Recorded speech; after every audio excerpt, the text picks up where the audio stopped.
بسم الله الرحمن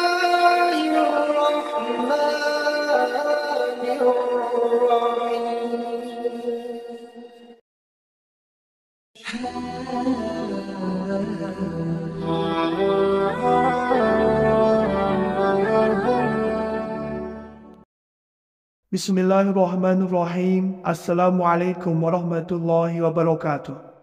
Syukur Alhamdulillah kita bisa berjumpa kembali di channel Muhasabah Fiddin.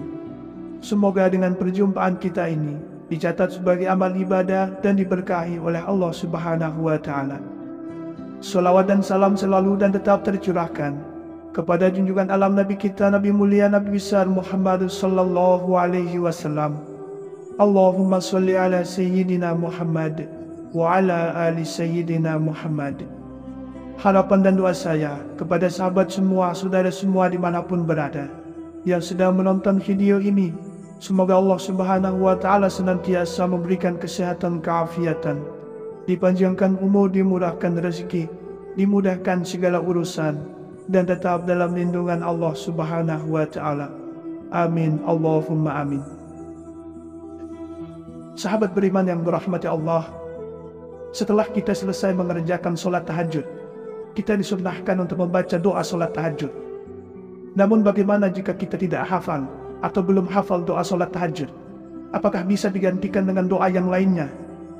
Sahabat beriman yang dirahmati Allah, berikut ini kami sebutkan doa setelah sholat tahajud yang pendek, mudah, dan urut yang mustajab sesuai dengan sunnah Nabi Sallallahu Alaihi Wasallam. Doa yang pertama, membaca istighfar. Setelah salam sholat tahajud, bacalah istighfar. Sebab di setiap kali kita selesai mengerjakan sholat, baik itu sholat wajib atau sholat sunnah, kita dianjurkan untuk beristighfar terlebih dahulu, mengikuti petunjuk sunnah Nabi Sallallahu Alaihi Wasallam. Diriwayatkan dari Sauban radhiyallahu anhu, ia berkata, apabila Nabi Sallallahu Alaihi Wasallam berpaling dari sholatnya, maka beliau beristighfar 3 kali. Hadis riwayat Muslim. Membaca istighfar setelah sholat tahajud ini menjadi sangat dianjurkan karena Allah telah berfirman dalam Al-Quran, juga orang-orang yang sabar, benar, taat, dan berinfak serta memohon ampunan pada akhir malam. Quran Surah Ali Imran ayat 17.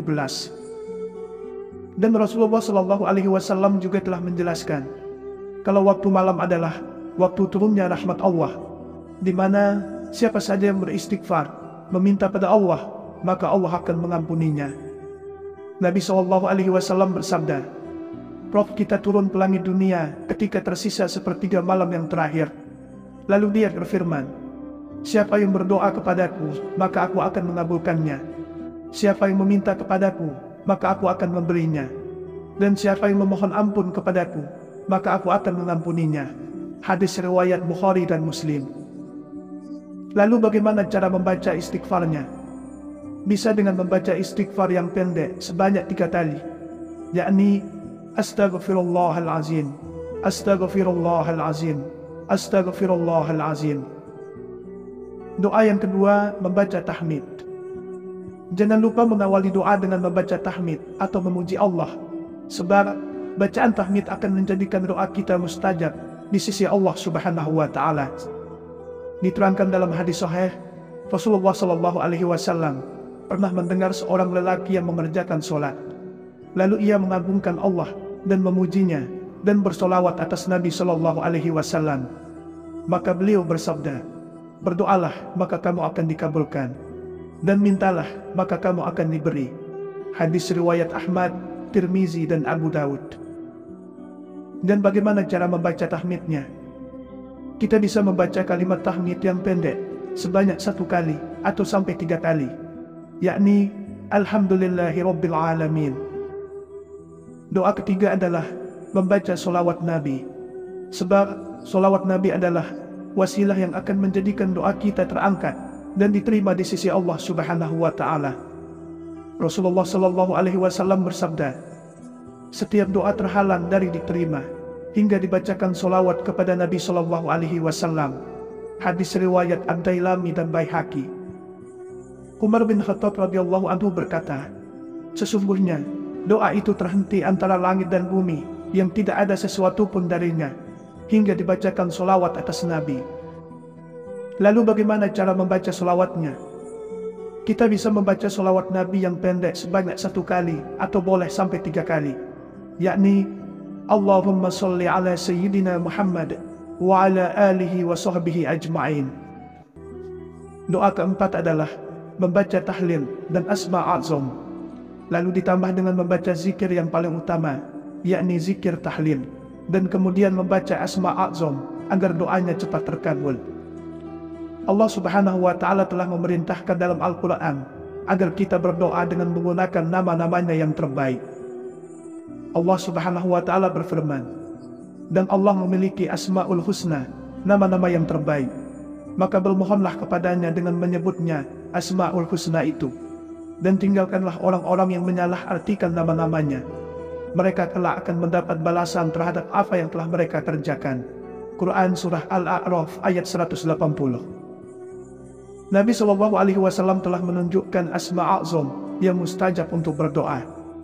Beliau bersabda, doa Zunnun, yakni Nabi Yunus, saat berada dalam perut ikan adalah, La ilaha illa anta, subhanaka inni kuntu minaz zalimin.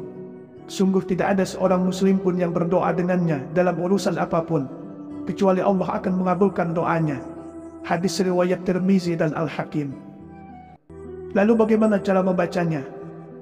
Bacalah zikir tahlil 10 kali, lalu bacalah asma a'zam 3 kali, yakni La ilaha illallah 10 kali. Kemudian La ilaha illa anta subhanaka inni kuntu minaz zalimin, baca 3 kali. Kemudian doa kelima yang terakhir, mintalah apa yang menjadi hajat keinginan kita, baik hajat dunia atau akhirat. Boleh dengan menggunakan bahasa Arab, atau boleh pula menggunakan bahasa apa saja yang kita bisa. Berikut adalah urutan lengkap doa pendek setelah sholat tahajud. Astaghfirullahalazim, Astaghfirullahalazim, Astaghfirullahalazim. Alhamdulillahi Rabbil Alamin. Allahumma salli wa sallim ala Sayyidina Muhammad wa ala alihi wa sahbihi ajma'in.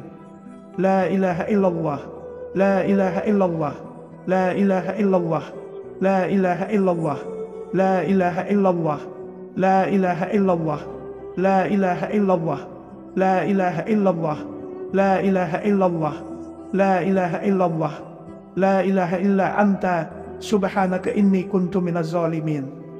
La ilaha illa anta, subhanaka inni kuntu minaz zalimin. La ilaha illa anta, subhanaka inni kuntu minaz zalimin. Allahumma ya Allah. Kemudian sebutkan doa hajat dan keinginan kita masing-masing. Sahabat muhasabah fiddin yang dirahmati Allah, demikianlah yang bisa saya bagikan pada kesempatan video kali ini. Semoga ada arti dan manfaatnya untuk kita semua. Semoga Allah Subhanahu wa Ta'ala senantiasa merahmati, meridhai dan mengampuni dosa-dosa kita. Wallahu a'lam. Wassalamualaikum warahmatullahi wabarakatuh.